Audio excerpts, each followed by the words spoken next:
Assalamualaikum warahmatullahi wabarakatuh. Selamat pagi teman-teman semua. Di sini kami dari kelompok 2 akan mempresentasikan hasil diskusi kami yang berjudul Teori Belajar Sosial Kognitif. Sebelum itu, izinkan kami untuk memperkenalkan diri.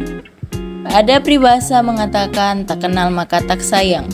Perkenalkan, yang pertama ada Timoria Tina Nirmala, lalu ada yang paling ganteng di kelompok kami yaitu Yasril Effendi Hamdi Siregar, lalu ada saya sendiri sebagai moderator Jihan Husna Fadilah, dan yang terakhir ada Tuti Alawiyah. Baik, selanjutnya kita masuk ke materi pertama mengenai pengertian teori belajar sosial kognitif akan disampaikan oleh Yasril.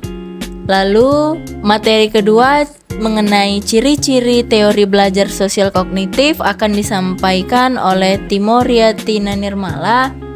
Dan materi ketiga mengenai tokoh teori sosial kognitif akan saya sampaikan sendiri. Dan materi terakhir mengenai implementasi teori sosial kognitif akan disampaikan oleh Tuti Alawiyah. Kognitif sosial ialah sebuah gagasan yang menekankan pendapat bahwasanya mayoritas kegiatan belajar individu itu berlangsung di lingkungan sosial. Melalui kegiatan mengamati orang lain, individu akan mendapatkan pengalaman, norma, skill, strategi strategis, kepercayaan, dan perilaku. Teori ini berkaitan dengan pemahaman tentang bagaimana dan mengapa individu membentuk, melampirkan emosional, mengadopsi peran gender, berteman, belajar untuk mematuhi aturan moral, dan perubahan dalam cara lain yang tak terhitung jumlahnya. Teori belajar sosial kognitif memiliki ciri-ciri sebagai berikut. Yang pertama ialah di mana teori belajar sosial kognitif ini memusatkan perhatian pada berpikir atau proses mental anak, karena teori ini tidak hanya sekedar memusatkan kepada hasilnya saja, akan tetapi seorang guru di samping mencari kebenaran dari jawaban siswa tersebut, ia juga harus mampu memahami proses yang dilalui seorang anak sehingga ia mampu memberikan jawaban tersebut. Yang kedua yaitu teori belajar sosial kognitif ini mengutamakan peran siswa dalam berinisiatif sendiri, kemudian melibatkan siswa tersebut agar ikut berperan aktif dalam kegiatan belajar di kelas. Adapun ciri-ciri teori belajar sosial kognitif yang ketiga ialah memaklumi akan adanya perbedaan individual dalam hal kemajuan perkembangan, sebagaimana yang dijelaskan oleh teori Piaget, yakni beliau mengasumsikan bahwa seluruh siswa tumbuh melewati urutan perkembangan yang sama, akan tetapi pertumbuhan itu berlangsung pada kecepatan yang berbeda.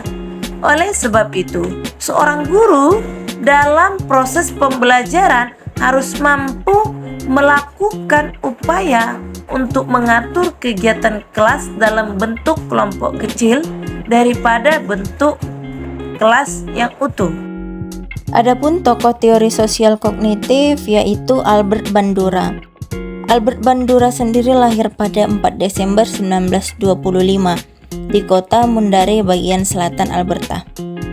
Ia memperoleh gelar doktornya dalam bidang psikologi klinis dari University of Iowa, di mana arah pemikirannya dipengaruhi oleh tulisan Miller dan Dollard pada tahun 1941 yang berjudul Social Learning and Imitation. Bandura menekankan teori sosial kognitif pada dua hal, yaitu modeling dan self-efficacy. Ada dua tipe modeling yang bisa diamati oleh siswa. Yang pertama, model nyata atau live modeling, dan simbolis atau symbolic modeling. Live modeling ini merupakan model yang diamati siswa secara nyata seperti keluarga, teman, ataupun guru. Sedangkan symbolic modeling adalah contoh perilaku yang dapat diamati siswa melalui media massa atau majalah. Implementasi teori kognitif sosial. Kegiatan pendidikan di sekolah bermuara pada berlangsungnya proses pembelajaran. Proses pembelajaran diselenggarakan dengan mengacu pada standar proses yang telah digariskan. Nah, adapun implementasi teori kognitif sosial adalah yang pertama, penyiapan profil kepemimpinan guru sebagai model permasalahan moral dan karakter yang mengemuka akhir-akhir ini menjadi perhatian utama dalam pelaksanaan pendidikan nasional. Kemudian yang kedua, penyerapan kultur lokal sebagai basis perilaku model perilaku masyarakat yang berkeadaban dan berbudaya merupakan sumber perilaku model yang dapat diangkat di dalam pembelajaran.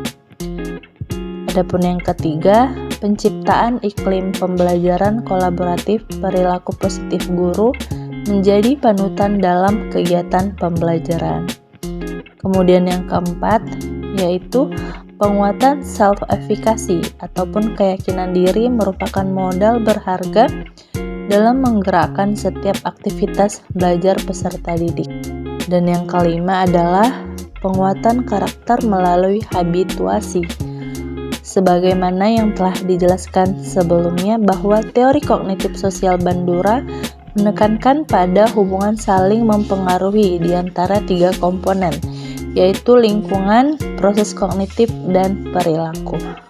Dengan berakhirnya penyampaian dari pemateri terakhir, berakhirlah sudah video pembelajaran hari ini mengenai teori belajar sosial kognitif.